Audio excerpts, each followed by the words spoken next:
Secretary Rollins, and for being here. Been on the job for a little over a year. I'm glad you're ready to talk about the challenges my farmers in the San Joaquin Valley, one of the richest agricultural regions in the country, are hurting. Not only them, farmers are hurting, farm workers are impacted. And as we know, and your testimony indicated previously, farm agriculture is a national security issue. I say that every time we have a hearing. I'm a third-generation farmer, and I know very much at firsthand the impacts that farmers are faced with. It's not a slogan. In the San Joaquin Valley, we live that every day. Let me give you some numbers, Madam Secretary. California brings $61.2 billion at the farm gate last year, grows nearly half the nation's vegetables, more than 3/4 of the fruits and nuts, and ships $26.3 billion in farm exports last year, the largest exporter in the country. So when the USDA acts, my farmers feel it first. And bankruptcies are up. That's a fact. You may not like it. My farmers don't like it either. And so what are we doing about it? Your testimony says the reorganization plan that I have a lot of questions about brings USDA closer to serve the communities we serve.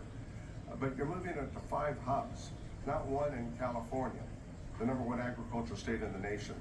My growers need help just as much as other growers around the country on farm programs, conservation, research, disaster aid, school purchase programs, which is critical. Those offices are scattered around the country, not closer to my farmers. That's a runaround. And I must tell you that the USDA is closer to California farmers on the map. Can you show me where, in fact, it skips the biggest ag state in the nation, how it becomes closer? Well, a lot to unpack there, but sir, to answer that last point, what I will say is we are moving hubs to Kansas City, to Indiana, which is closer to California than Washington, D.C. We've also got a hub in Salt Lake City and in Colorado. Let me give you a different take. Okay. I've been here for 22 years. Farmers and their associations, they're smart folks. When they come to Washington, they not only visit the USDA, they visit the trade office, they visit the Department of Interior, they meet with their members of Congress. Now you want to put this into 5 different hubs? That's not effective, that's a runaround.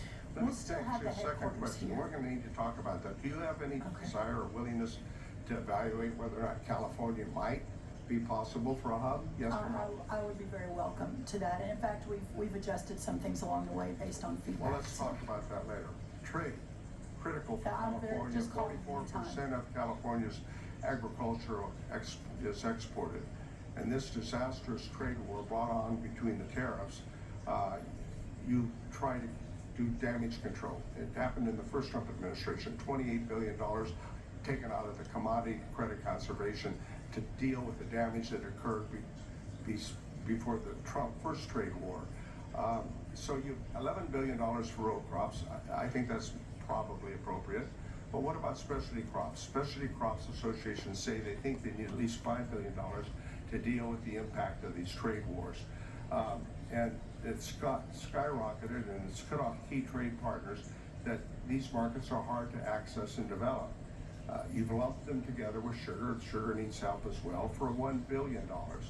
That's not the $5 billion that the specialty crops believe they deserve. I know on Friday in California you announced an increase, but it's still paltry compared to the damage that's occurred. Crop relief, and it's about fairness, Madam Secretary, and I don't think there's fairness being demonstrated. California exports to China collapsed 64% in the last year and a half. Almonds are down 77%. Fresno County alone, which I represent, lost $246 million last year. You cannot find a single bottle of California wine, which is pretty good, I may tell you, in Canada, in a restaurant or in a store. They are responding with their pocketbook. And if this Trump's trade war is making matters worse, you can look at the impacts of Iran. The fact that Straits of Hormuz are closed has impacted shipping lanes. Pistachio, walnuts, almond shippers and producers can't move their products to the region. So 2 direct questions. First, beyond the payments announced so far, will you commit to additional assistance for specialty crop growers taking losses from the president's war with Iran, yes or no? we'll be happy to look on that. It's a matter of funding, and the CCC is, as you know, the one big beautiful bill, the Working Families Tax Cut. It was is, big. I didn't think it was beautiful. I'll have to save my questions for later. Thank you, Madam Secretary. I'm happy to follow up on California and otherwise. We had a remarkable visit there last week. Thank you. Now recognize the gentleman from Arkansas.